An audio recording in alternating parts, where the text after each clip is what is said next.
ამ პოზიციისთვის ბიძინა ივანიშვილი კვეთილებია არნახული და წარმოუდგენელი შეტევის მთავარი სამიზნეა ძარცვა, შანტაჟი და ზეწოლა.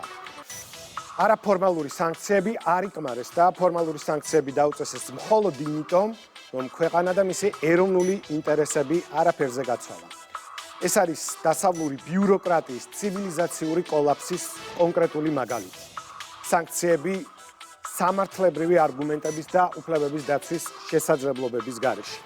წარმოუდგენელი მასშტაბის შანტაჟის ეპიცენტრში აღმოჩნდა ქართული ოცნების ხელისუფლება, რომელმაც ამ უთანასწორო ბრძოლაში ცეცხლის რკალში მოქცეულ ქვეყანას შეუნარჩუნა მშვიდობა. დემოკრატიული ფასეულობებისგან დაცლილი დასავლური ბიუროკრატია და სტრასბურგის სასამართლოს პრეცედენტული გადაწყვეტილება. ცოტნე გეგეჭკორი მოგიყვებათ, როგორ აქციეს უკრაინამ და ევროკავშირმა ადამიანის უფლებების დაცვისთვის შექმნილი მექანიზმი პოლიტიკური იარაღად, რომელიც ადამიანის უფლებებს ფეხქვეშ თელავს. ჩვენ ხედავთ მშვიდობის პროექტი, როგორ გადაიქცა ომის რიტორიკის მთავარ მქადაგებლად. დემოკრატიის პროექტი, როგორ გადაიქცა თავად დემოკრატიის დამღვრევად. სანქციები, როგორც დემოკრატიის დაცვის იძულებითი, მაგრამ არა სამხედრო ინსტრუმენტი დღეს ომის მოსურნე ძალების ხელში პოლიტიკურ სადამსჯელო იარაღად იქცა. მათ წინააღმდეგ, ვინც უკრაინაში მიმდინარე ომს მხარს არ უჭერს და მშვიდობა სურს. მაგალითად, ამერიკის შეერთებული შტატების სახაზინო დეპარტამენტმა სანქციები დაუწესა ომის მოწინააღმდეგე და მშვიდობის მოსურნე უნგრეთის პრემიერ-მინისტრ ვიქტორ ორბანის ახლო გარემოცვის წევრ ანტალ როგანს, რომელიც ბაიდენის ადმინისტრაციამ 2025 წლის იანვარში მაგნიცკის სიაში შეიყვანა, თუმცა ტრამპის ინაუგურაციიდან სამ თვეში სანქცირებულთა სიიდან ამოიღეს, რაც მკაფიო მაგალითია იმისა, რომ ბაიდენის ადმინისტრაცია სანქციებს პოლიტიკური დევნის იარაღად იყენებდა.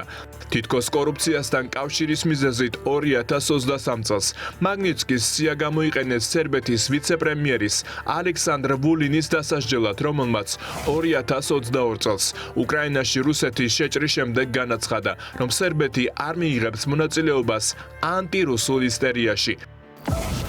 სანქცირებულთა სიაში სხვა სერბი პოლიტიკოსებიც მოხვდნენ, მხოლოდ იმიტომ, რომ რეალურად აფასებდნენ, რა შედეგებს მოუტანდა ქვეყანასა და მოსახლეობას ევრობიუროკრატიის მიერ დაწესებულ ეკონომიკურ სანქციებთან მიერთება.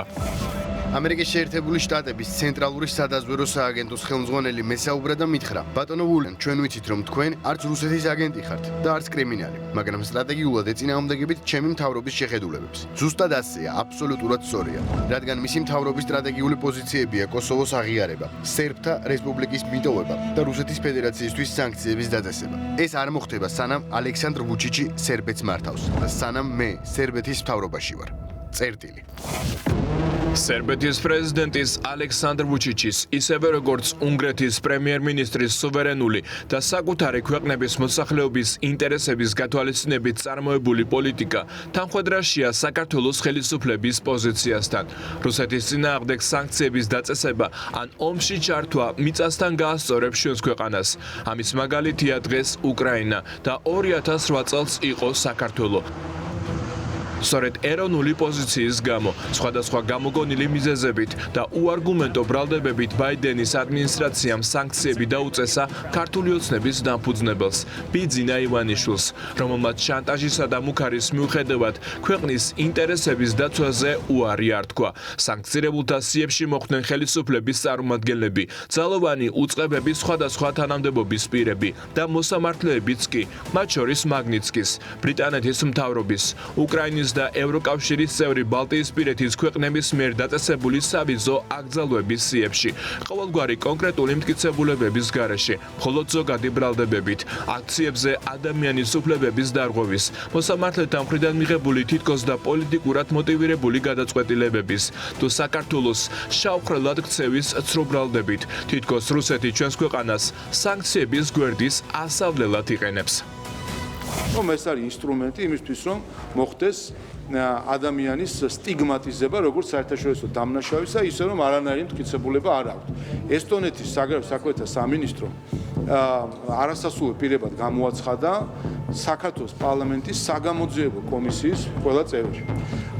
აი ესეთი მტრული ნაბიჯი, როდესაც გადაიდგმევა ესტონეთის მთავრობის მხრიდან ქართული ხალხის წინააღმდეგ, ეს საჩვენებს კიდევ ერთხელ, რომ ეს ინსტრუმენტი არასასრულ პირად გამოცხადებისა, სანქციების დაწესებისა არის ამ ჩვეულებრივ ამ ჩაანაცვლა რაღაც, რა ვიცი, სხვა ტიპის იარაღი და ვისაც იმისათვის, რომ თავისი პოლიტიკური დღესდღეობით გაატაროს ხალხს.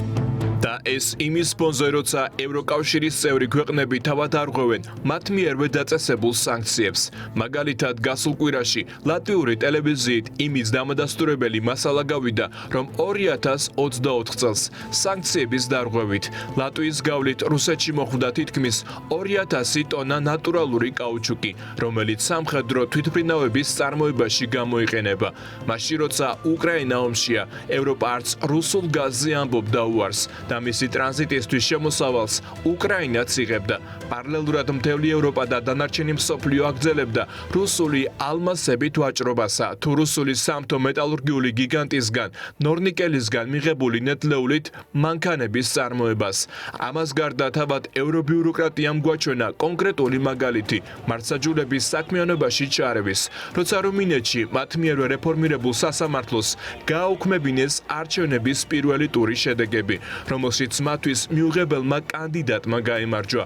პარალელურად კი ევროპაში ვხედავთ აქციების ზალადობრივი დაშლის ისეთ მძიმე ფაქტებს, რომელსაც ქართულ რეალობას ვერც კი შევადარებთ.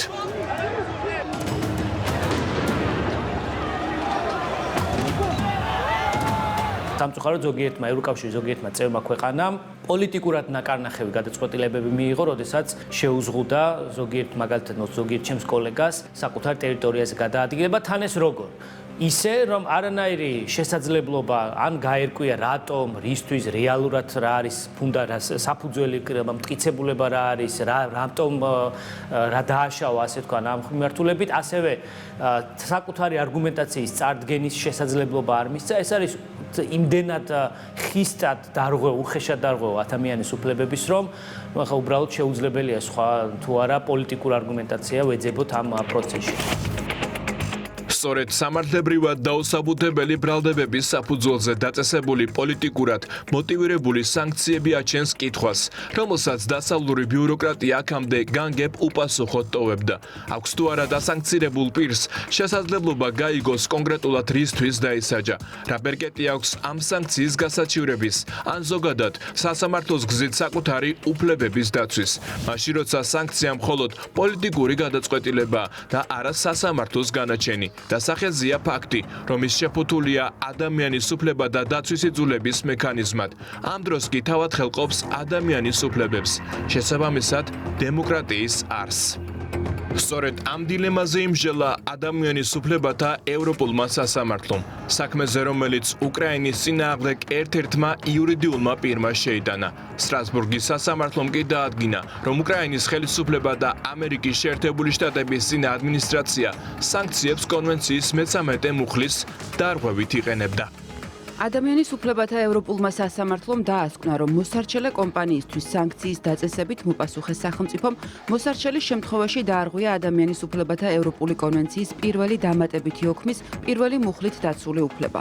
გარდა ამისა, ადამიანის უფლებათა ევროპულმა სასამართლომ დაასკვნა, რომ მოსარჩელის მიმართ მოპასუხეს სახელმწიფომ ასევე დაარღვია კონვენციის 13 მუხლი, ვინაიდან მას ეროვნულ დონეზე უფლების ეფექტიანი დაცვის შესაძლებლობა არ ჰქონია. დღეს ის ქვეყნები, რომლებსაც სურთ რომ გაიადვილონ საქმე და პოლიტიკურ იარაღად გამოიყენონ სანქციის ინსტრუმენტი, სასამართლოს გვერდისავლით, მტკიცებულების სტანდარტის გვერდისავლით, ადამიანის უფლებათა ევროპული კონვენციის სტანდარტის გვერდისავლით, ასე სახელისუფლებო დეკრეტებით ადამიანებს ფაქტობრივად უზღუდავენ საკუთრების უფლებას, აქრობენ საფინანსო სისტემიდან და ასე შემდეგ, ანუ არის სისხლის სამართლის მშობელთან შედარებითი ღონისძიება, რომელსაც ყოველგვარი სტანდარტის გარეშე იყენებენ და სხვათა შორის ეს გადაწყვეტილებაც არის იმისი დასტური, რომ გერმანიის და დიდი ბრიტანეთის მთავრობების გადაწყვეტილებები ეწინააღმდეგება ადამიანის უფლებათა ევროპულ კონვენციას და ეს გადაწყვეტილება არის იმის დასტური, რომ გერმანიის და დიდი ბრიტანეთის მთავრობები ადამიანის უფლებათა ევროპული კონვენციის დამღოები არიან. მართველი გუნდი სტრასბურგის სასამართლოს ამ გადაწყვეტილებას ისტორიულს უწოდებს, რადგან ადამიანის უფლებათა ევროპულმა სასამართლომ დაადასტურა ის, რაზეც ქართული ოცნების ლიდერები უკვე დიდი ხანია საუბრობენ, რომ ბაიდენის ადმინისტრაციის, ევროკავშირის მოქმედი ბიუროკრატიის, უკრაინის თუ სხვათა ხელში, ვისაც სურს დასაჯოს ქართველი ხალხი, მისი ხელისუფლება და ყველა ის პოლიტიკური ძალა ევროპაში, რომელსაც მშვიდობა უნდა და უარს ამბობს წაგებისთვის განწირულ ომში მონაწილეობაზე, სანქციები მხოლოდ პოლიტიკური იარაღია. საქართველოს საუბრობთ, თორე განამ კვლევითმა ორგანიზაციებმა არ გამოაქვეყნეს ეს მასალა, რომელიც ეხება მაგალითად კაუჩუკის მიწოდების ოდენობას, რომელიც ლატვიიდან შედის რუსეთში. ხო, წარმოუდგენელი ციფრებია. და რომელიც მას სამხედრო ინდუსტრიაში ჭირდება და მეორე მხრივ აგერ ამბობენ, რომ თურმე საქართველოა შავი ხვრელი. თვითონ შავი ხვრელის ავტორები და შემქმნელები. ასე რომ ამ გადაწყვეტილებას რასაკვირველია მნიშვნელობა აქვს იმ თვალსაზრისით, რომ თვალს მაინც აუხებს საზოგადოების გარკვეულ ნაწილს იმასთან დაკავშირებით, რომ რა არის სიმართლე. რაღაც ბოლო ფორპოსტივით არის.